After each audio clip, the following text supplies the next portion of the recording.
UVM and Cornell University. And this work is funded by SARE, Northeast SARE, so we're very appreciative of their support, as well as USDA NEFA. And we did this webinar series last winter as well. If you didn't catch it, those recordings are available online, as are the recordings of our first two webinars this year. And those were with plant pathologist Dr. Sarah Pethybridge last session, or sorry, the first session, and then the second session was Dr. Travis Parker speaking about new dry bean varieties and dry bean breeding. So those were both really, really interesting, informative. So definitely check those out if you missed it live.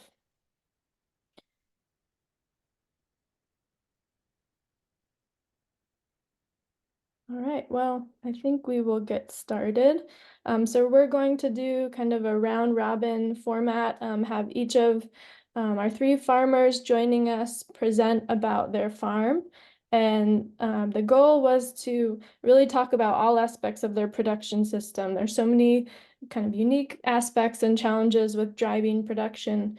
And we are trying to also, have some farmers on working at different scales, different markets. So to really sort of show and explore different approaches to growing dry beans and making it work in your production system. So we'll have plenty of time for questions.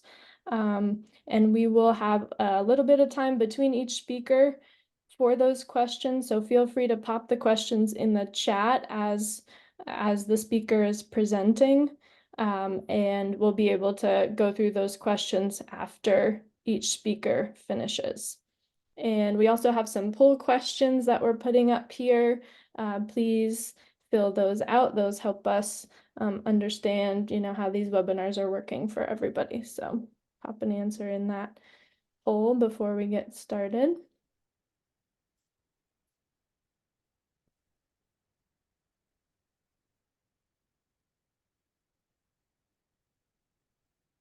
Okay, and our first speaker is going to be Kevin Messing from Sheridan Acres Farm.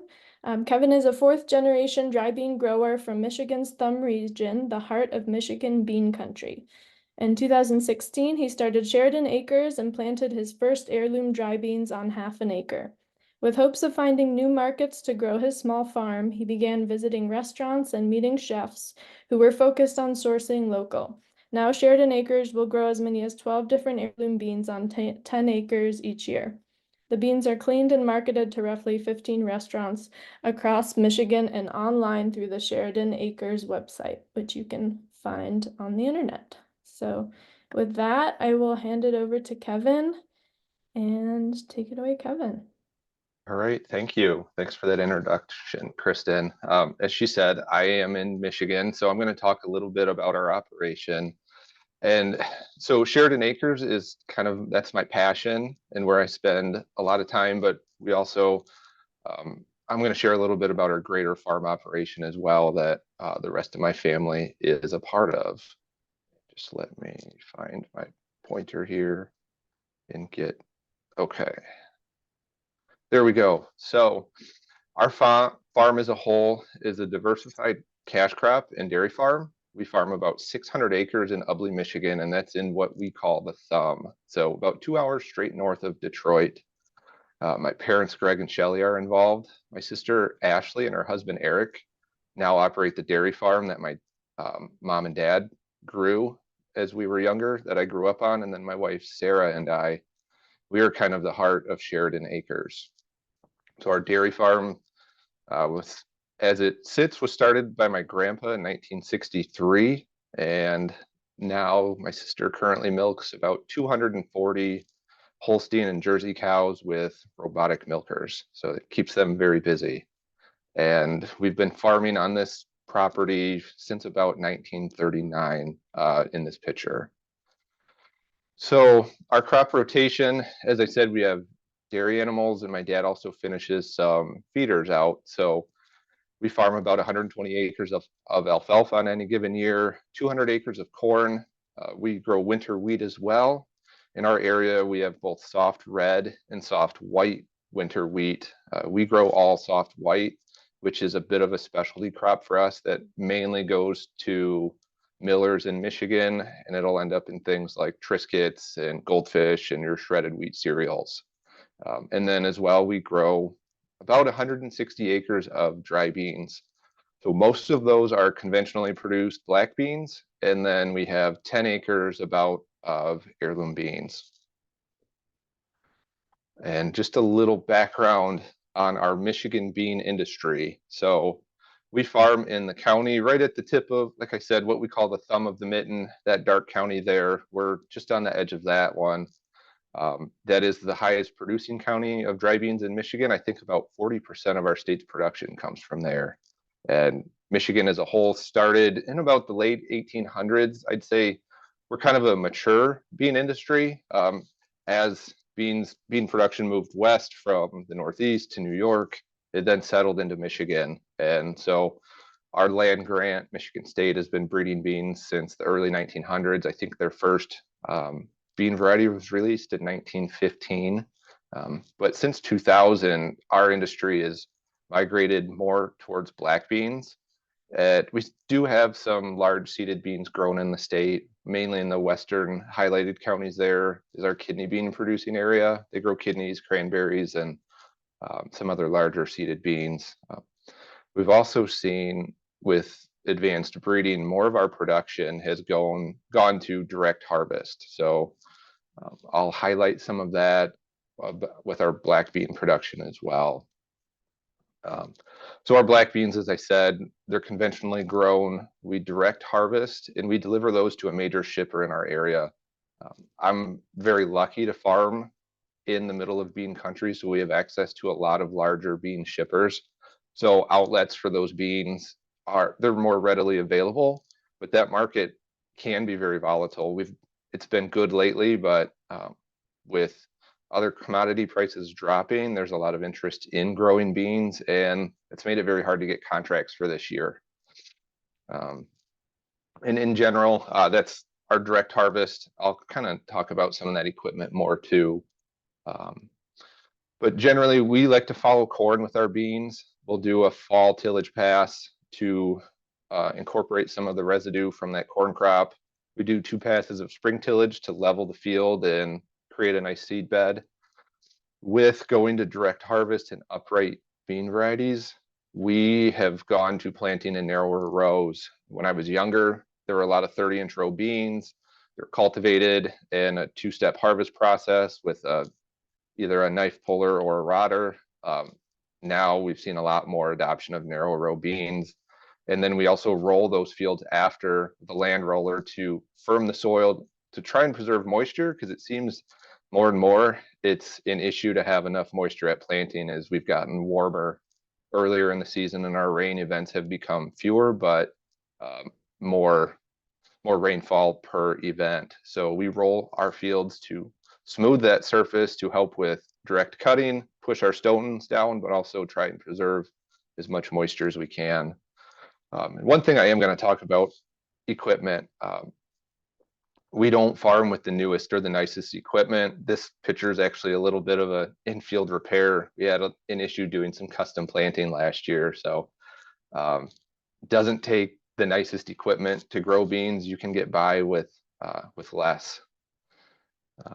So we run 2 9600 John Deere combines. They are not new by any means, but they do a good job. The newer rotary combines for larger operations work great, but being a smaller farm, cost of equipment, it just doesn't work for us. So we run a couple older machines. We have 930 heads, and we do have the air systems out front to help blow those beans into the head. We slow our cylinders down as much as we can get. Both of our combines have a 2-speed cylinder that those old combines had. And we also have another speed reducing pulley we put on, as well as on the grain elevator to help with that. And we found even running older heads and older combines, we can keep our foreign matter and splits below 5%, sometimes as low as 2% on our commercially produced black beans. And the biggest thing is keeping the right parts clean are new and up to date. We run a tilt kit on our headers, and we replace our cutting parts, our knife sections and guards every 2 years. We found, um, like I said, our equipment's a little bit older, but by replacing those cheaper parts, the cutting parts, often we were able to do a really good job and get most of our beans. We still lose some at the head, but even in a two-step process for harvest, we're always losing a few beans anyway, and I don't think we see too much difference there. So that's a little bit about our commercial black bean production that we have in Michigan. Um, I would say fairly similar to most farms in this area. That's how a lot of things happen. And now my heirloom bean production. So mostly what we do there is we grow, clean, and market heirloom beans. About 10 acres is what we're up to now. And depending on the year and demand, up to 10 to 15 varieties. And I would say the core of that production and demand comes from 5 to 6 varieties, maybe 7. I grow a lot of them. I get requests to grow a lot of different things, but there is a majority that there's a few that make up a majority of my demand. So it's been a lot of fun experimenting and trying this. And as I said, a lot of experimentation, finding new varieties, seed sources. There's not a lot of very good reliable information. And I learned that early on, doing research online, what varieties would grow in a bush habitat. We have a lot of humidity here in Michigan, similar to, I would say, the Finger Lakes in New York and even in the Northeast. And I can't grow vining beans here on the ground. And so trying to do as much research as I can. I have read a lot of the Vermont heirloom bean trials in the past, and even the ones that just came out recently. I'm always keeping an eye on those and seeing how things grow. Seed sources too, trying to find Western grown seed is a challenge for heirloom beans. With beans, keeping seed and seed-borne diseases can be an issue, and so it's been a challenge to find good clean seed too. I'm always a little nervous keeping my own seed. It's what I've done, but I am worried about someday having bacterial blight come in or anthracnose with my beans and wiping out an heirloom crop. And I've had plenty of failures too. Like I said, sometimes all the research I do, I buy a few pounds of beans to plant and I'm confident they're a bush bean, and I find out that my environment has a different effect on them, and some beans vine on certain years. Not always. Some are tricky. Hutterite soup beans are a challenge. Some years they're easy to grow in a nice bush bean, and then some years they're a vining mess on the ground. And I've lost a few crops of those to that in the past. So a little bit about how I got started in heirloom beans. I was actually on a work trip and we visited Mount Hood. And on our way down, we stopped at a farm market on the backside of the mountain, and they had Bob's Red Mill orca beans. And I grew up in a bean growing area. My family's been doing it for years, navy and black beans though, and I never saw anything like that before. And it piqued my interest right away. So as a bean grower at heart, I was doing research right away and ordering seed packets, and that fall, planting ideas just to grow them in the garden. And by the time spring came around, much to my wife's chagrin, I had ordered 10 or 15 pounds of seed and rented a half an acre from my dad to try growing some beans. The picture on the bottom right is actually the tractor and planter my great grandpa bought and last used farming. And that was what I had to use to plant heirloom beans that first year. Didn't have much of a plan. I figured I would just plant them and figure it out later. So when fall came around, we pulled them by hand. We borrowed a pull type combine from a neighbor to get them threshed, and ended up with a truck bed full of beans. And my dad told me now I had to figure out how to sell them. So, and not really knowing much, I turned to Google like many millennials would. I started searching for farm to table restaurants in Detroit. And luckily, apparently there wasn't a lot of bean supply like that in the area, and I had fairly good success and was able to sell them. So I started working on some big plans for the next year, but I knew right away, equipment wise, it had to change because we were physically beat after hand pulling a half acre's worth of beans and feeding them into a combine by hand. that wasn't going to be sustainable going forward. So this, we started looking and collecting some equipment. Luckily, like I said, I live in a fairly mature bean growing region, and with the advent of direct harvest, um, the old two-step harvest equipment and a lot of cultivators and things became readily available. Uh, we also have a lot of sugar beets grown in this area, and when they went to Roundup Ready sugar beets, the need for cultivators went away as well. So I was lucky that I was able to collect a lot of equipment at a relatively cheap price and piece together a line of equipment that would work for me. The picture here is actually an old International plate planter. It's an 800 model. And this has worked really well for us, especially with small quantities of seed that I've started with at times, half a pound to a pound of seed. We're able to meter that out entirely.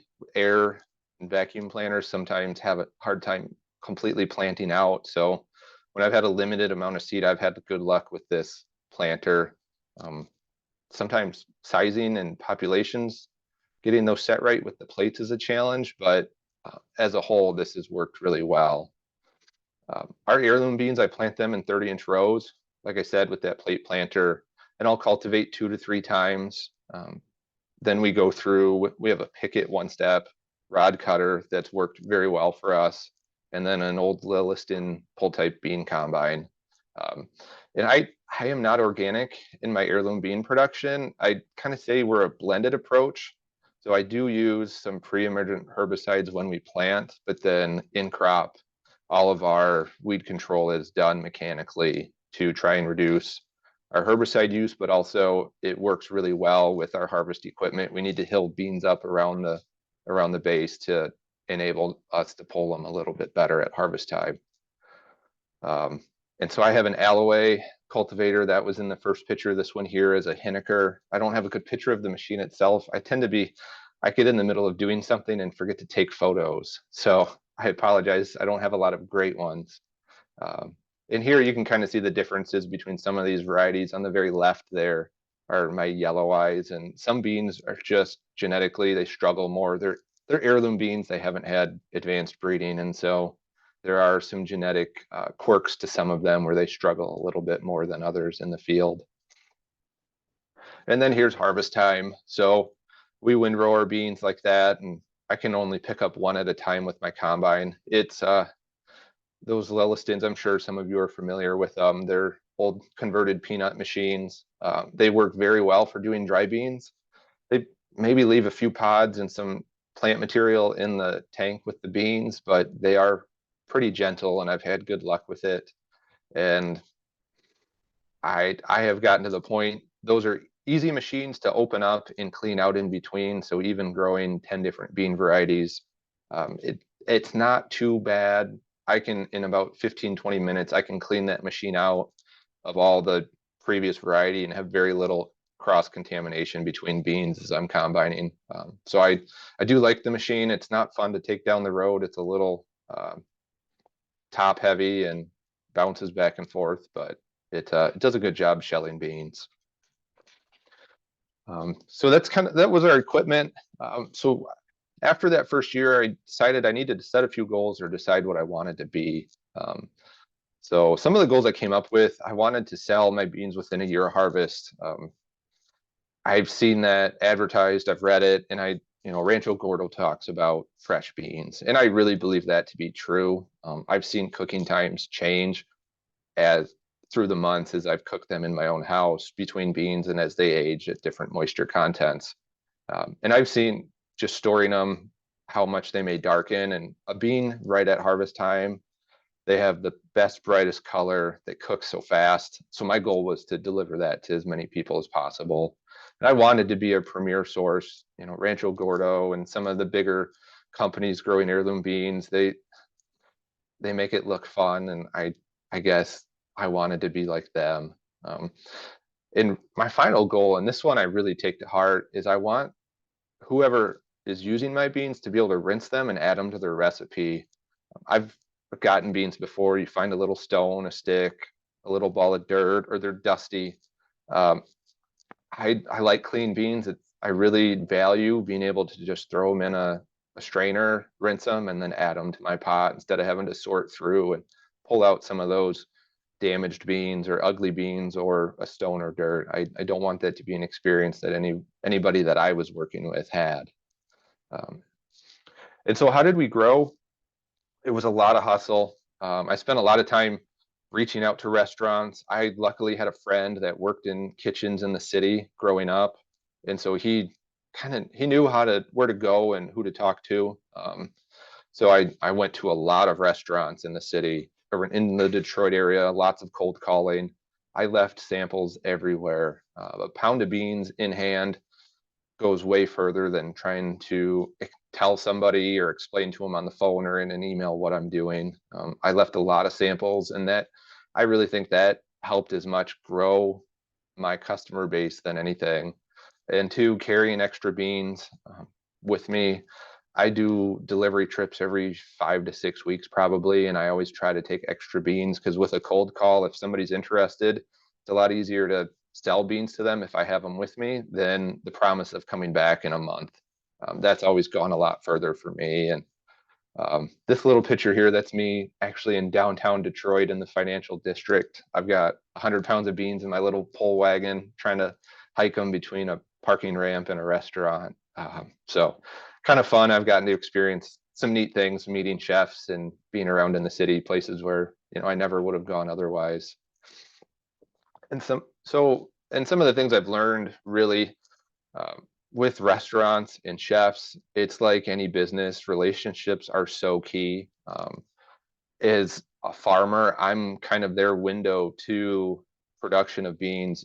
The Detroit area is really big. There are a lot of market gardens and urban farming, and so a lot of restaurants get peppered with people coming to sell produce every day. And they were quite sheepish around me at first because they didn't know me. And they get people cold calling all the time. But when they saw beans and got to know me, I learned that there's a lot of interest there. And even though it was slow at first, as people got to know me and used that product and knew the quality of it, it got a lot easier. And my relationships grew with those first chefs, and they've been so good they'd give recommendations for me to go stop other places.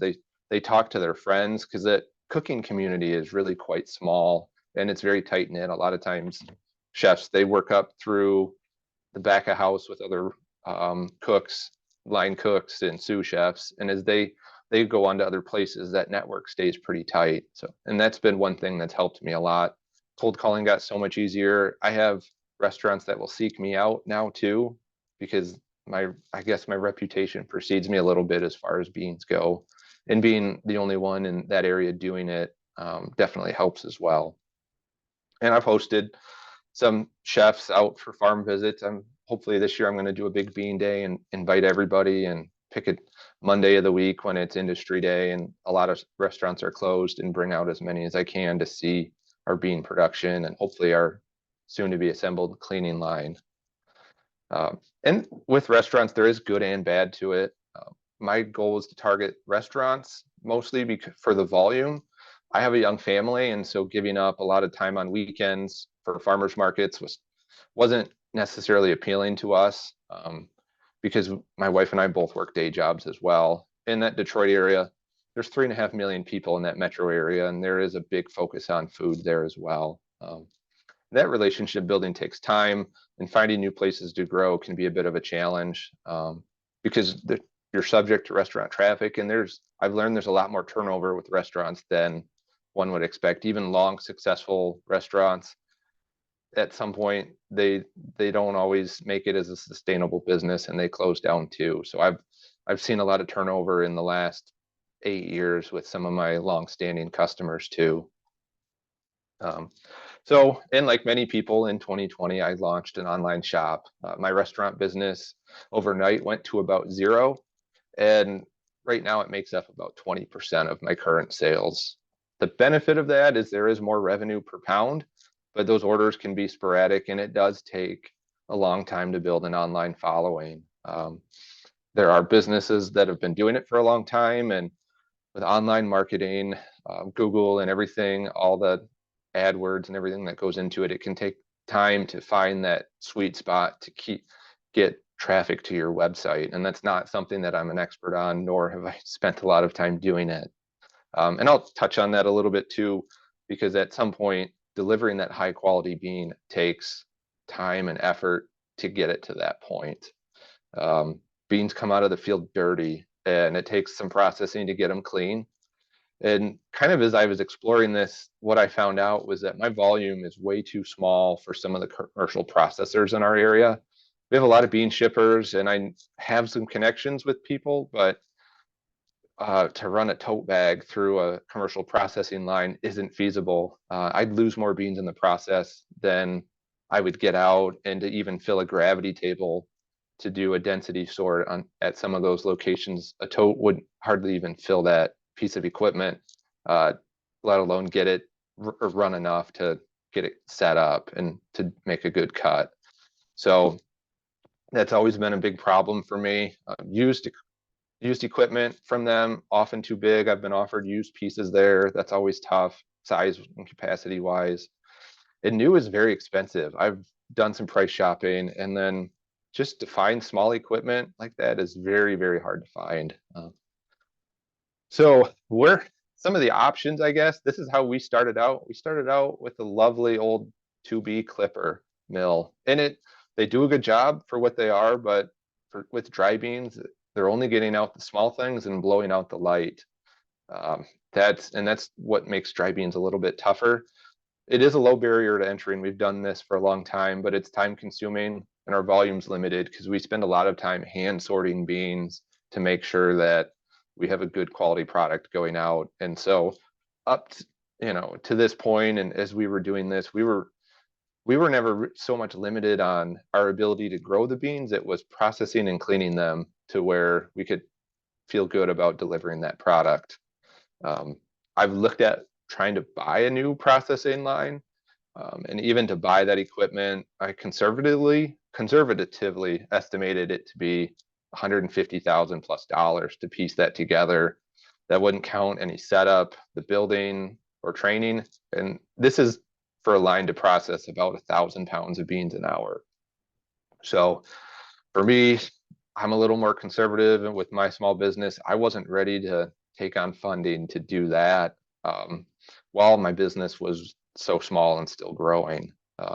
I wasn't ready to take that one on. So I guess it's a good thing I was patient. It took me 6 years, but finally it's like I hit a stroke of luck, and I started all my connections I made and asking for years. I was able to start finding some pieces of equipment for sale. Some showed up on auction, a person I knew somebody that had something, and it seemed like I waited forever. And then in about a year and a half, every couple months I was bringing a new piece home, and my wife was rolling her eyes at me, and I'm using some of my dad's storage space in our shop to store it and try and restore it. But yeah, so I'll have a lot of time into this equipment.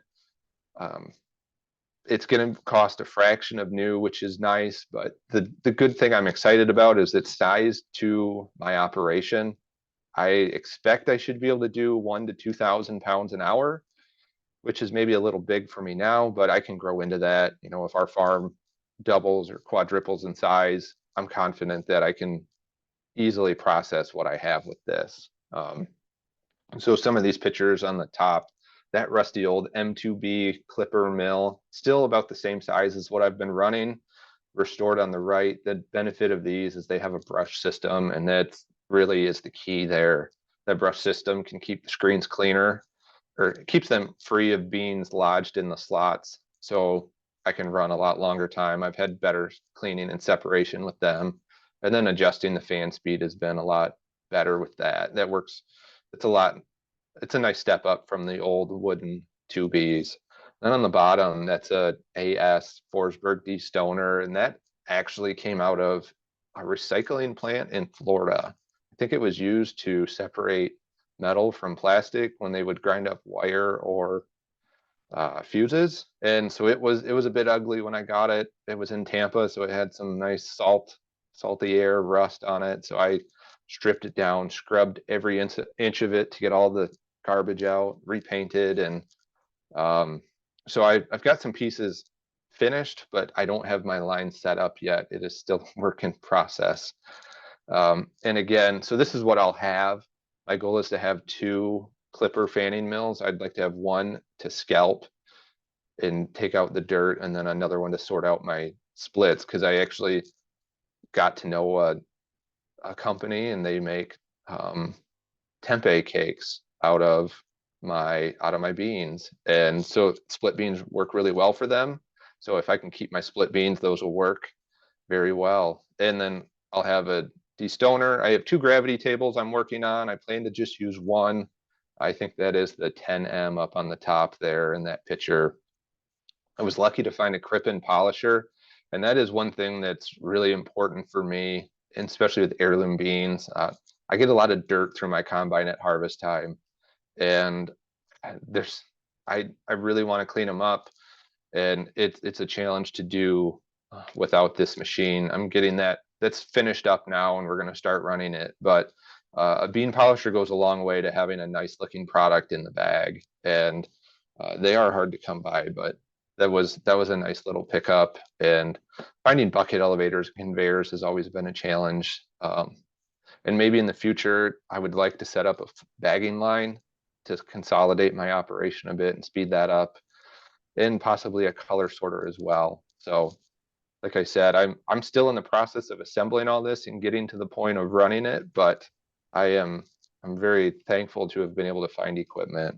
And that is most of what I have. I want to say thank you, and I guess I look forward to questions later. I don't know if we're doing them right away or not. We do have a few questions, if you don't mind. Yeah, I'll absolutely. just ask those Okay. first before we switch over. Somebody did ask about your fungicide program with your conventional beans Yep. versus your heirlooms. Sure.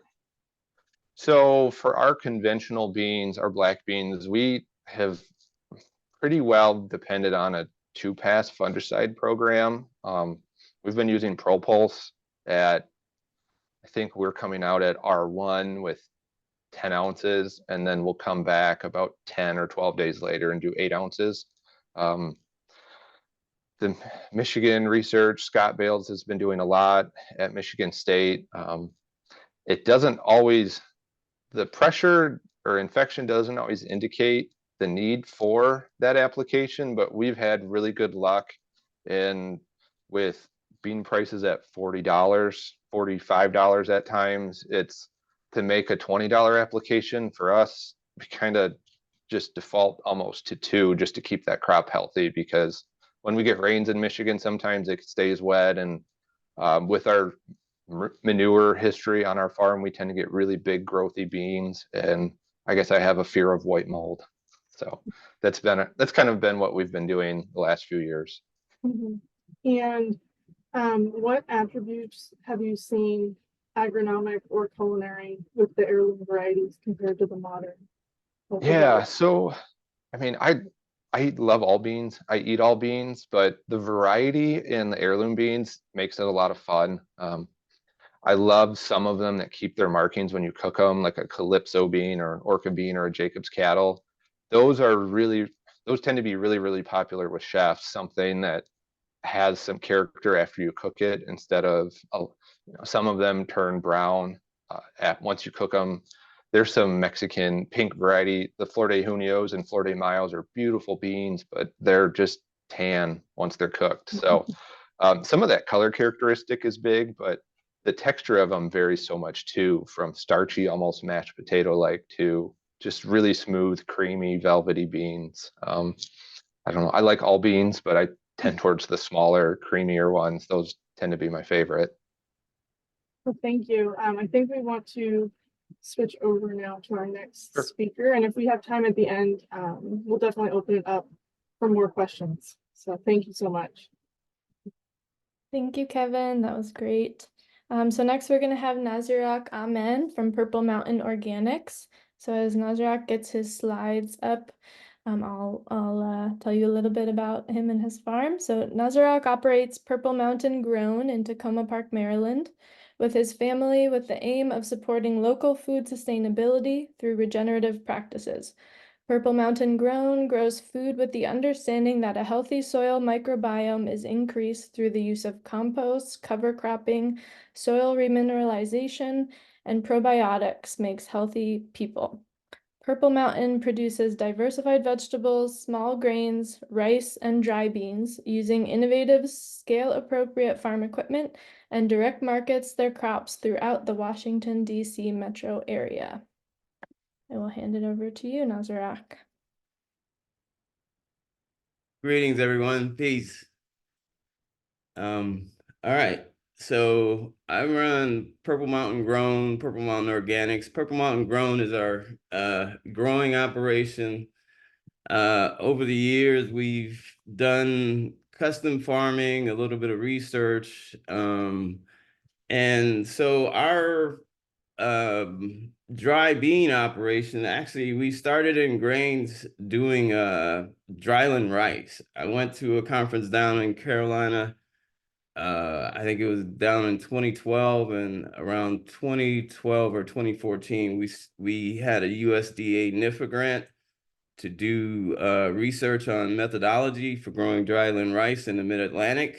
And from that, I got to meet a really great farmer that was in the area who's been doing the same thing. And so we've been collaborating over the years. And once you get into grain production, then we can get into bean production. So if you look at the field here, our rice plot is in the middle there, the rows. And then to the left and to the right of that are dry beans. So the rice is under irrigation, and then the dry beans are just dry farmed. So I should say this is a very unique picture to be able to grow rice, which is a traditionally sort of wet crop, in the same field with something like beans. And we have a lot of challenges here in the Mid-Atlantic, which is kind of a temperate rainforest where we live. So it's always interesting. Each season is different with the challenges that come up. So we do a winter wheat usually. So we double crop our beans. We do einkorn. We usually do a couple of varieties of like a hard wheat, a soft wheat, hard red, soft red, hard white, soft white. We do oats in the spring. We'll do spring barley. And so our beans are really a double cropping of that in that system. And so, and then we also use like overwintering cover crops. I think here's some vetch and some oats. And so I should say our acre scale currently is about, last year, I think we did about 4 acres of beans. It's been 3 to 5 acres for the past few years with the heirloom beans. We tend to do 1/3 to 1/2 an acre of each variety, and then the black beans, the pinto beans, and the navy beans, we try to do an acre level of production. So we can come behind cover crops as well. Usually each year we start off with our soil test, and the land that we're on now is a really sandy loam. So we've been adding compost and a bunch of minerals and rock dust to try to bring our land up and really use more of a calcium saturation model for our soil balancing versus just pumping up the NPK. This is our compost operation. And so this is a field that we have that we're coming in after wheat harvest. And so I use a disc, and you can see there's a lot of stubble here. So we have the challenge of what to do you know, so usually we're harvesting around first, second week of June, all the way to the end of June. And then we're trying to transition those fields right over into beans. This year, we're going to do some primary bean fields and not a double cropping. And so we run the disc. Usually I'll flail more all the way down after we harvest with the combine. We flail more the rest all the way down.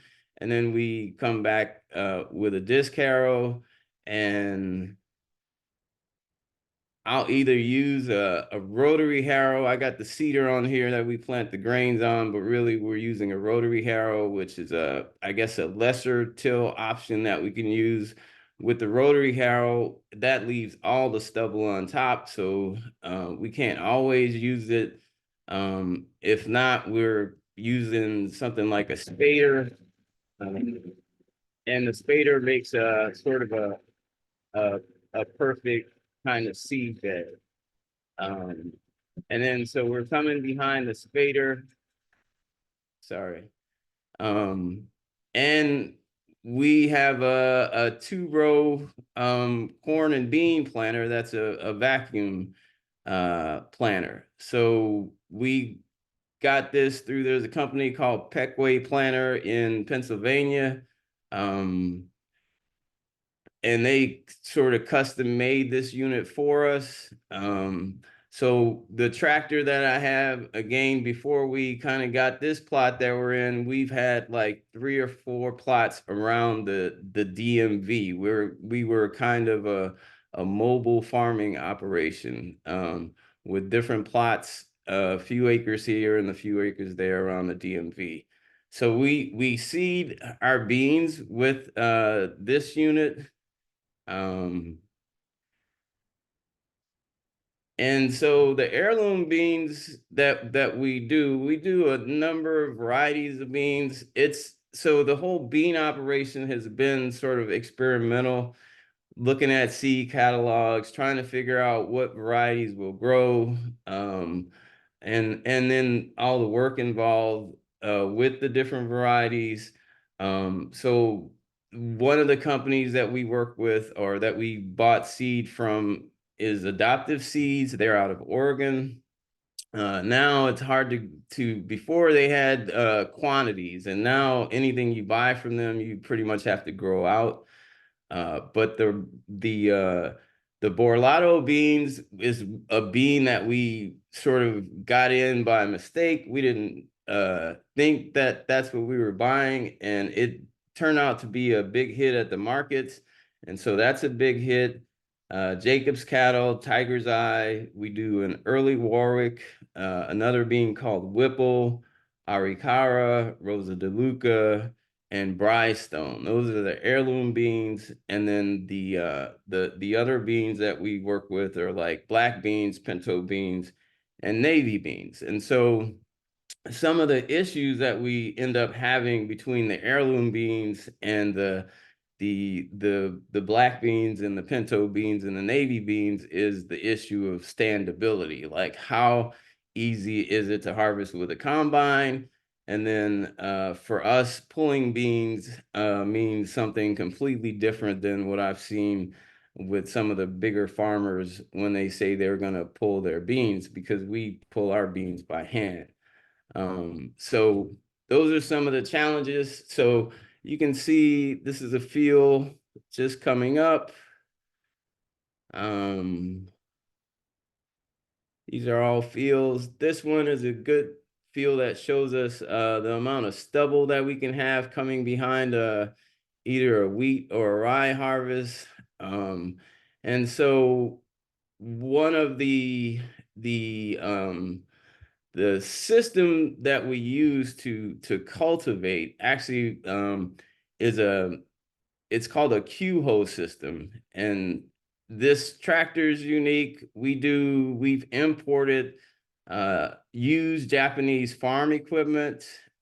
This is a little cultivating tractor. It's a Kubota GR16 with a Q-hoe system, and you can see sort of those basket rollers on the back. And those work well in the stubble. and then but the torsion-tine weeders that you see right on the plants are what does the in-row weeding for us. And so that leaves a pretty clean feel. You can see this. This is a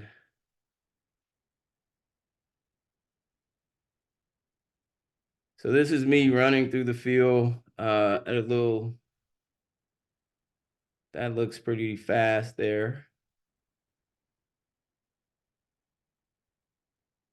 And so we use this system for our cultivation. Usually we have 2 to 4 passes, depending on the amount of rain and I guess, yeah, how quickly we get the cover that we need.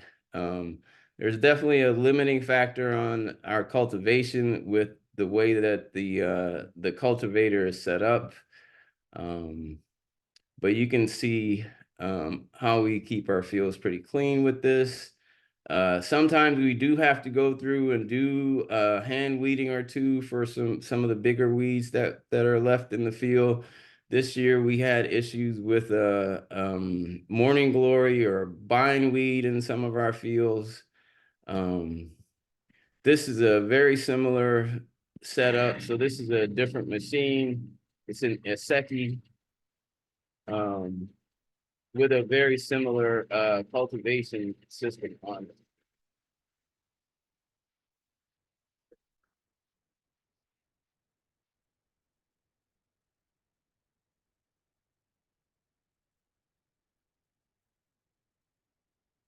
And so that's what the fields sort of look like when we get done with the cultivation. And then we wait for, the goal is to get a good canopy up and get over those weeds as quick as possible. And we strive for varieties that really have the kind of upright standability that make it easier for harvesting. I think this is some pinto beans that we did a couple years ago. Or actually, yeah, this is our pinto bean plot from 22. And so again, the harvestability, we like, this is an ideal sort of harvesting situation because these beans are kind of up in the air. The beauty, so this is a used Japanese combine. It's a Kubota. I forget the model number here, but we brought this in specifically for beans. The beauty of this combine is that it has cups in it. It's very easy to set up. It's pretty easy to clean. It takes probably 20-30 minutes in between varieties to try to clean it out. And the beauty of this is you can put the head all the way down on the ground for the varieties that we do have to get off the ground, and it does a really good job of picking up beans off the ground.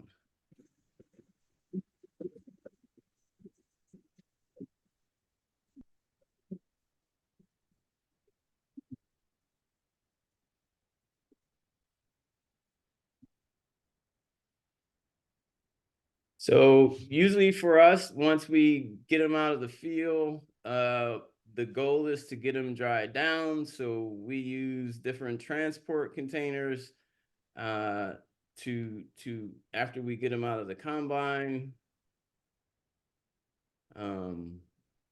Here's our pulling method, which is we're usually out there in the field.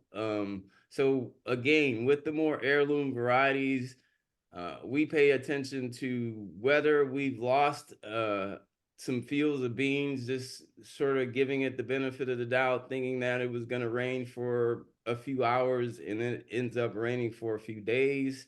So now we know it's best to get beans out of the field before severe rain events. And so we pull them out of the field like this, and we put them in a hoop house. Sometimes we pull the beans even pretty green. They usually, even when they're green, so in the mid-Atlantic, we have issues with sort of uneven ripening, in that you will have beans that have plants that will have dry pods on them at the same time. We might get a rain, and then it'll start off with a whole new set of pods. So we have plants with dry down bean pods on them with green. So usually a good way to deal with that is just to pull the plants. And then what we notice is that a lot of times the beans in the pod that aren't mature will mature as they dry down, even though we're pulling them green. So we leave them for a few weeks in these situations in a hoop house. So in this case, this was about an acre worth of Barlado beans. And then we run them through the same combine, using it as a thresher. We can cut off the header on it and just use it as a thresher. In order to do this, we also have to basically disengage or open up the recirculating auger in the back. If we don't do that, we get the combine will grind up a bunch of the beans. So we learn to just leave that open. And so this is us. This is a field of black beans. This is also has to do with timing. So clearly, in this case, we planted the field a bit late, and then we had a lot of rain this year. So this field ended up being vinier than the same variety the year before. So in order for us to actually combine that field, we had to go through with a hedger and just cut the vines so we could get our little combine through the field. And sometimes, even in the best of situations, it's not ideal. We need to get those plants out of the field. So in this case, the beans are sort of ready, but the plants just won't dry down because the temperature is still cool. And so you can see here, we're clogging up our combine. And so once we get them out of the field, we take a trip down to Southern Maryland. So it's beautiful when we can fill up our bins there. And so my good friend Heinz Tomet of Next Step Produce in Newburgh, Maryland, has a Maryland licensed food processing plant. He's invested probably $500,000 in equipment and processing equipment. I think his farm is probably about 40 working acres, but I think he's on over 80 acres there. And so without Heinz and his family, we would not be able to do what we do. This is a picture of Heinz out in the field. He has definitely been a mentor and showed a lot of guidance in everything that we do here, and has a lot of experience. So we're very thankful to Heinz. And so once we sort of run, this is a seed cleaner. So once we get the beans out of the field, we run them through a seed cleaner, and then they go into a dryer. And so this is our basic drying box, one that we built that's that you can use on any small field and any grain. That's true. You have to get it down to a low moisture percentage where you can dry it. So this box has a heater down on the bottom and a screen floor, and we're just blowing hot air through a screen floor. There's other methods. We use tables and greenhouses. And all that, you don't want to sort of layer those beans any more than a ½ inch or so. When you put them on tables like this, you will mold up all your beans if you do. And this method requires frequent turning. This is a box, one of Heinz's. This is his smaller drying box. I forget how many bushels that holds, but most times we can put our beans into a box like this.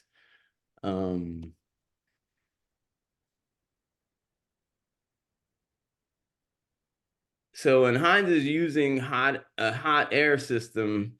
So normally in the mid-Atlantic, we can't get our ambient air moisture below, or we can't dry anything with the regular moisture that's in the air, so we have to use some source of heat. And so in this case, Heinz has a wood burning furnace for his whole farm, and so he's running hot water through here, and we're using that as a source of heat. This is the seed cleaner. This is some of the processing equipment that we are using. The seed cleaner normally has on top, I think, a scalpel, which is something that takes all the big stuff off the top. The beans kind of fall through there.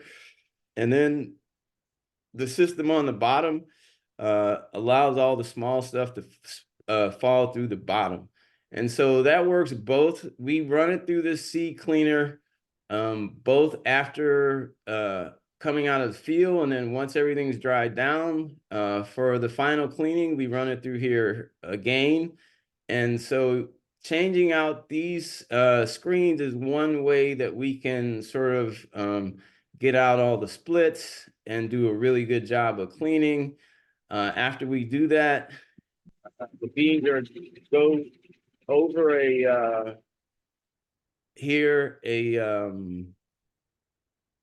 gravity table, and on the gravity table, all the small beans are going off on the right. Those are the lighter ones going off, and so that's the trash right there. In the middle, it kind of recycles again through the system, and to the left, all those beans are the higher quality beans, and they're going to be bagged. And so we kind of go through that process to get the beans cleaned.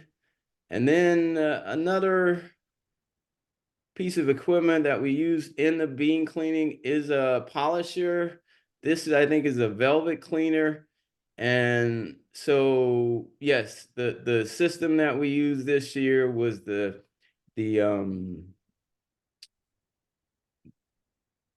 air screen cleaner, the gravity table, and then the velvet polisher. And then we bag them. All right. So this is our stand. So we sell our beans at farmers markets. We're in a DuPont Circle Farmers Market in DC, and we also have a market that we do in Tacoma Park, Maryland. The beans that we grow, because we have to hand sort, we can get from, so at the farmer's market, I think the black beans and the beans that are basically harvestable with the combine that we don't have to do a lot of hand sorting with. Another piece of equipment that Heinz has is a laser color sorter, which can help with cleaning beans like black beans. But as soon as you have any kind of variation on the bean, you can't really use that color laser sorter. So for the beans that are easier to grow, we can offer a lower price. So our beans start off, I think, at like $6 a pound. And then the stuff that all the beans that we have to hand sort, we get anywhere from $8 to, I think, $12 or $14 a pound. And so what I can say about beans at the market, the prettier beans get a higher price. People love pretty beans, and so they don't really question the price. I think most people who come to support us really kind of value what we do in growing local grains and the local beans for a local market. And so the process of hand sorting is laborious for anybody who's getting into bean production. That for us is probably our biggest, even so the other place that we do a lot of sales is purplemountaingrown.com. That's our website. And so we get a lot of orders through our website. So just keeping up with the orders from the website and with the farmers market requires a lot of hand sorting. So if you walk through my house right now, you'd probably see a few bowls of beans here and there. It's what my children do. It's what we all do in our pastime is sort beans. So that's a big part of bean growing is sorting the beans. I think that's it for me. Thank you for sharing all of that. And I did put a link to your website there, so if folks are I curious. can't hold on. Um, Let me unmute myself. Stop share. I'll just wait a second in case anyone else has any questions before we switch over to our last farmer. I will say we had a similar issue with our black beans vining a lot, with some really cool wet weather. So definitely saw that. And it looks like there's no more questions right now. So Kristen, I'll have you take over. Oh, Right. someone did ask if you have mice in the greenhouse. Is that an issue? You know, beans they make mice and rat poison from beans. You would have mice if it was a grain issue, but mice and rodents do not, I don't think they have the enzymes that allow them to actually digest beans. So no is the answer to that. And I don't know if you're able to type in the chat. Someone did ask about the Japanese companies you've gotten equipment from. So can I just answer that? So Yep.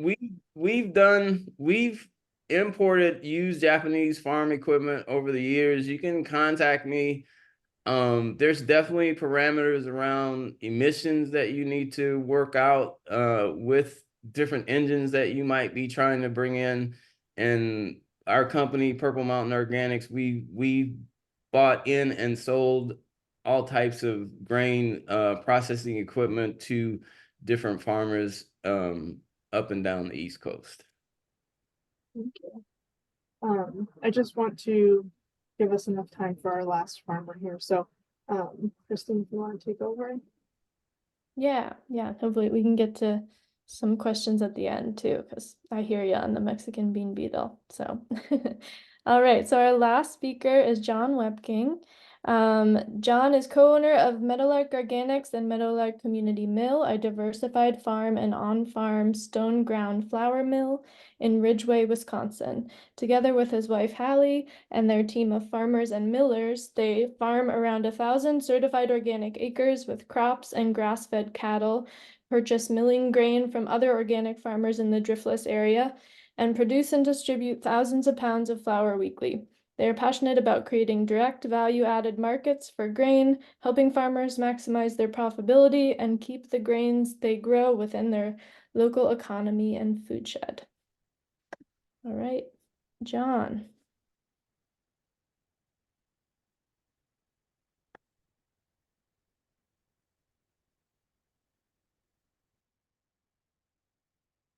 I think, does that look okay? Yes, all set. Cool. Yeah, that was a really awesome introduction, so I don't really need to dwell too much on the particulars there. You kind of covered a lot of things, scale and what we grow and what we do. We farm in, I assume most of the people on the call are Northeast Mid-Atlantic folks, but maybe there's some other Midwesterners around that know what the driftless area is, but for those that don't, it's an unglaciated part of the Midwest that wasn't flattened in the last ice age. So when you visualize Midwestern farms of, Illinois, Iowa, Indiana, and the sort of pancake or nearly pancake flat soils, that's not where we farm. We farm an area that's actually got a lot more in common with a lot of the farming areas that I visited in upstate New York. We don't have, it's by no means the Appalachian Mountains, but it's very highly erodible. This gives you a context. We're about, our farm straddles the main highway that runs from Dubuque, Iowa to Madison, Wisconsin. And we are really, we're kind of on if you look at the map, there's and you follow Highway 18. That's kind of a watershed divide. Everything north of there flows to the Wisconsin River to the north. Everything to the south goes to the Pecatonica, and we're right on the edge of what is, a southern area that's dominant farmland, but then a northern area that's much steeper and more heavily wooded. We farm, this kind of gives you, I've got a better map of this in a second, but just to give you an idea, while we do farm about 1,000 acres, our average field size is really only probably about, well, we have about 150 fields over 1,000 acres. So it's a lot of small fields on the contour, no big wide open 40-acre rectangles. Quickly talking about how Hallie and I landed at this farm and why we're raising 1,000 acres of grain. We were hired by Paul Bickford, who had started a confinement dairy in the late 70s on this farm, and grew that to a large and pioneering rotational grazing grass dairy in the early 90s. He converted the farm over to organic grain production and sold the cows when he was about approaching 60, and then hired us a few years later in 2015 as he was looking for young folks to join the operation and to try to avoid, he didn't have any family members that were in a position to take on the next generation of the farm, and he wanted to avoid the auction being the end of what he had done. So he gave us it was a lot of work, but gave us a tremendous opportunity to buy into this farm and bring our background. I grew up in farming in Southwest Wisconsin, but I lived in New York City for 6 years. My wife and I met there when we were cooking at a restaurant called Prune in the East Village. We both went on to work at a few other different restaurants, but then we moved back to Wisconsin with the idea that we wanted to farm, and specifically that we wanted to farm crops for food consumption, but it was always with the idea that it would be in that, couple hundred acres, few hundred acres scale that of the farms that I had grown up with. And we were hired on this farm that was 1,000 acres, and it was big and scary, but it ended up being a really good opportunity because we were able to grow at a larger scale, which allowed us to work with larger wholesale folks. So when we did start our growing food grade grains and eventually build a flour mill, we were well positioned to go into, the sourdough bakers of Madison and say, we can, guarantee you'll have X number of pounds throughout the year and not run out and all those sorts of things. We've since grown to a point where, especially with our bread flour production, we're buying in more grain than we're raising from other farms in the community, which is wonderful. And as that business grows, that will, increase that. But obviously we're here to talk about dry beans, which is a part of our rotation. Usually this slide takes a lot of time, but I'll just kind of run through it just to say that we do grow a pretty diverse array of grains, and that's, predicated on the fact that we're dealing with really hilly, highly erodible slopes, and corn and soybeans and dry beans are all very tillage intensive crops. And having a farm that was in 50%, warm season annual row crops that needed to be cultivated was just something that we didn't want to do long term. And so we focused heavily on spring and winter wheat for food grade. And in order to grow those well, in our higher rainfall area, you need to have a pretty locked down crop rotation, alternating grasses and non-grasses, which in our case is legumes and buckwheat for the most part, to try to keep down pests and diseases. But we're obviously focusing here today on the dry bean part, which is really just a pretty fledgling part of what is a larger like soybean slot or just legume slot in our rotation. This gives you a good idea of, though we are farming at a good scale, we're farming like a smaller farm in a lot of ways because of the terrains we're dealing with and how we've chosen to farm. This farming on the contour like this was common in Wisconsin for a century, but with the increase in, chemical no-till farming, a lot of farms have torn out those contours and just farmed like it was flat, wide open ground. And that's a conversation for another day, but we're proud to continue to farm in this way because we feel like it's the best way to farm organically in this area.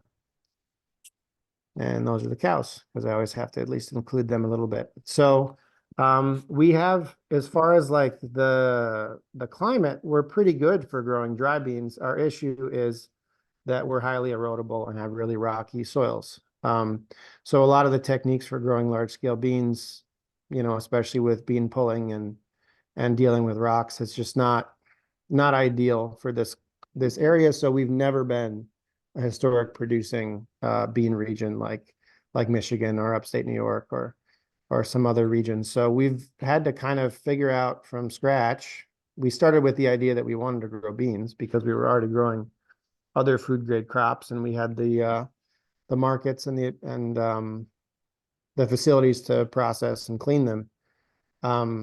But we were working in a system where doing it mechanically at a decent scale was a challenge. So typically we're growing between this last year was really only about 8 acres. We had a really prolonged spring drought, and so we pulled the plug on absolutely everything except one field of Jacob's cattle beans interplanted with popcorn that were both short season enough that when we had rains in early July, we could still plant and Good, how are things going? produce a crop.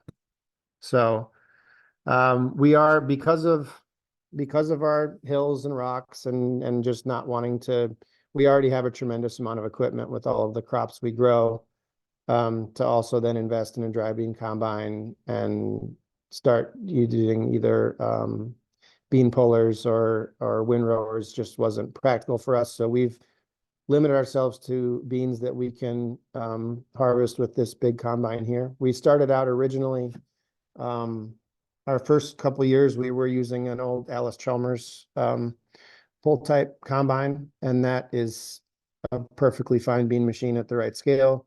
But at the scale we were trying to grow, which tends to be, 2 to 8, 10 acre fields, got pretty impractical in a hurry. So we're also obviously, it's not, we're dealing with hillsides and winding fields. We're also dealing with furrowed ground from our cultivation. We obviously, like a lot of dry beans, when you grow them alone, you never really achieve full canopy. There's usually strips of black dirt exposed to sunlight through the fall. So we tend in a wetter fall to see a second flush of weeds, which gets pretty obnoxious at harvest time. Because we're growing at a smaller scale, we're direct marketing everything that we grow, which really clamps down the acres. I think if we took the plunge and started growing for larger buyers, we could probably nearly replace soybeans in a rotation with dry beans, but it's a risky proposition on those acres, and we don't have very many larger dry bean buyers close to us. Right now, we're pretty much always growing our dry beans after a rye cover crop that's terminated in the spring. Though we just haven't had the right conditions to try, especially black beans and some more like true bush type uprights in the roll crimp no-till organic system. I know UW and I believe Cornell and Vermont maybe have all done trials on that system. I saw the trials at Arlington Research Station at Wisconsin, and they were actually quite promising in a very dry year in terms of what you could do to grow at least black beans in that system. I think I've pretty much covered this. This picture is it would have been one of our better fields of black beans, and I think it would have been summer of 22.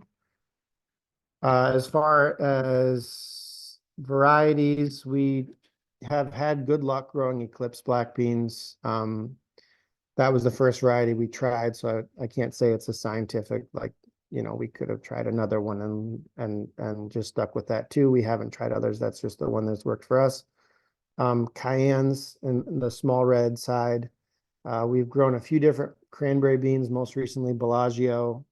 And then, so I'm jumping ahead here. I'm going to focus mostly on, because I think the other two presenters did a really awesome job showing a lot of the agronomics at different scales, focusing in on our efforts to try to do companion planting with dry beans, which in our case has been planting them with Dakota Black Popcorn. We started that system with Ken Kmis, I always butcher his last name, Kmichik,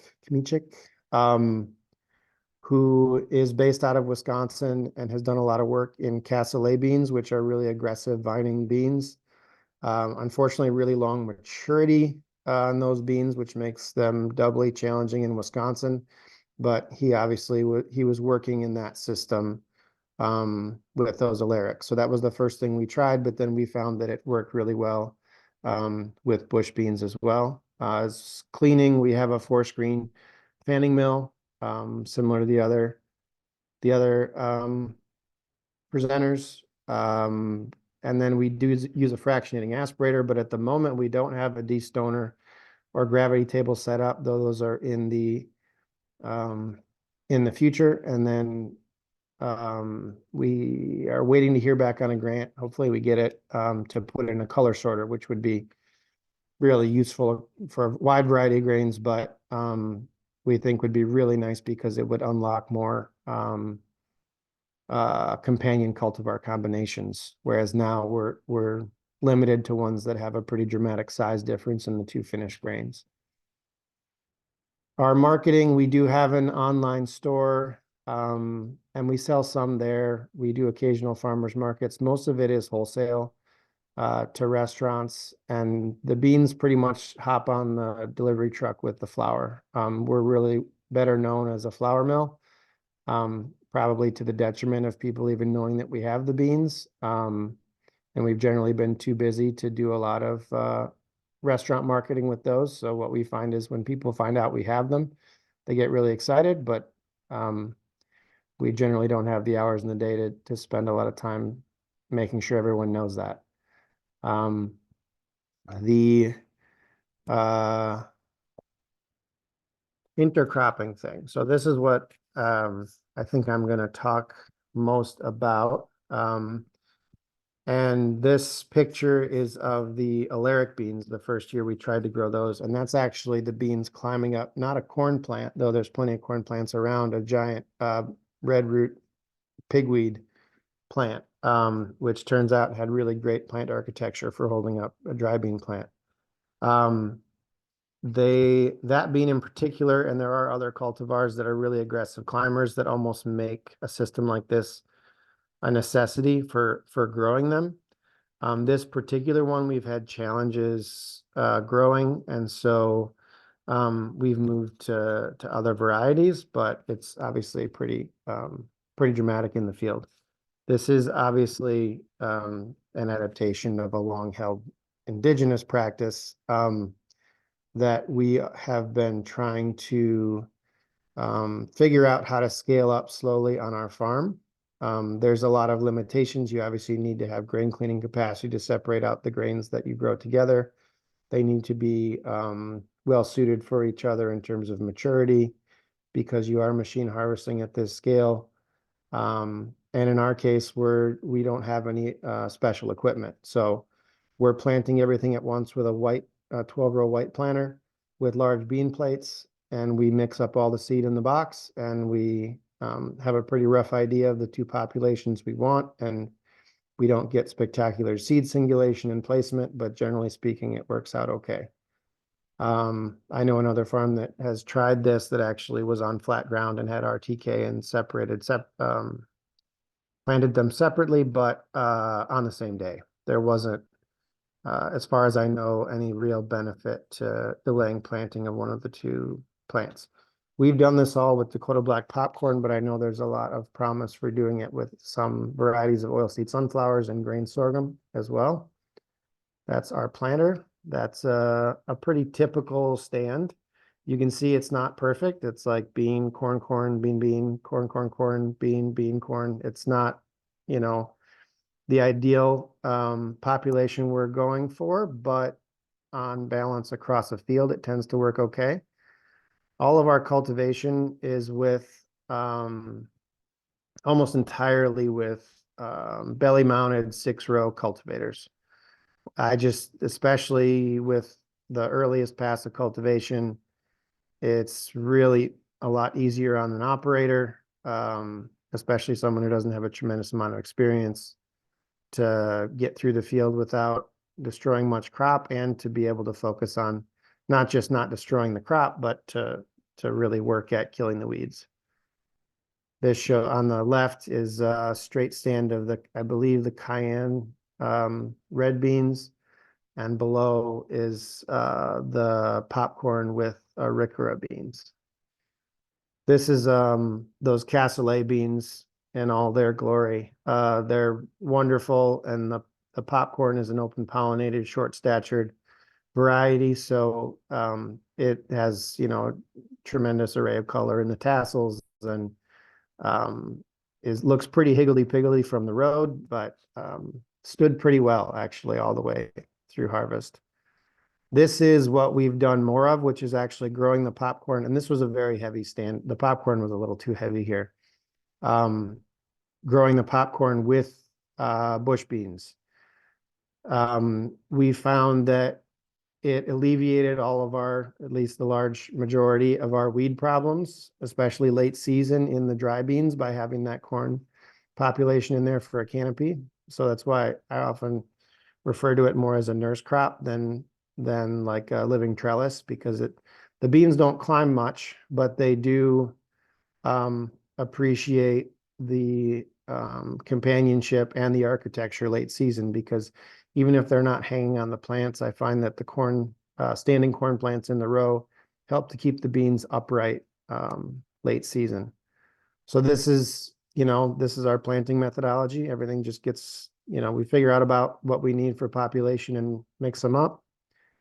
And then this is, you know, kind of at a little before pollen shed, but at tasseling, what it looks like. And then not quite, because I can see we haven't had a killing frost yet on the picture of the right, not quite at harvest time, but pretty close. And this is, we really like this combination of these Arikara beans and the Dakota black popcorn. Arikara is an indigenous variety from, I believe, North Dakota. It's a very short season bush bean that we really like. We've had a hard time getting adequate yield and bean condition to save seed. We've kind of had like seed failures 2 years in a row growing these. And so it's expensive seed to grow out and get started. We really like it with the popcorn, but we haven't been able to grow it in the last couple of years. This, you can see the picture on the right is what it looks like. I think we aspirated it after it came off the combine tank, but roughly what it looks like at harvest time. That field was pretty heavy. We were too heavy with the popcorn planting, and that shows in the sample.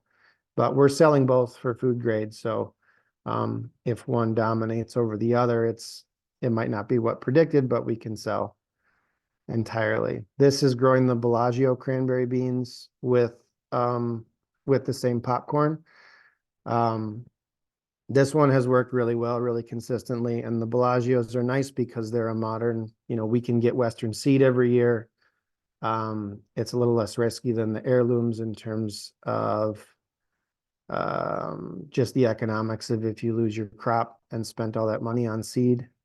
This is that there's a white bag in the background. This is when I was selecting seed ears off the Dakota black popcorn.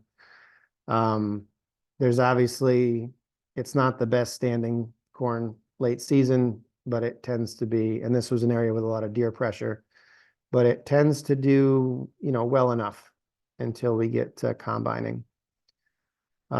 This shows, I believe the picture on the right. Yeah, that is,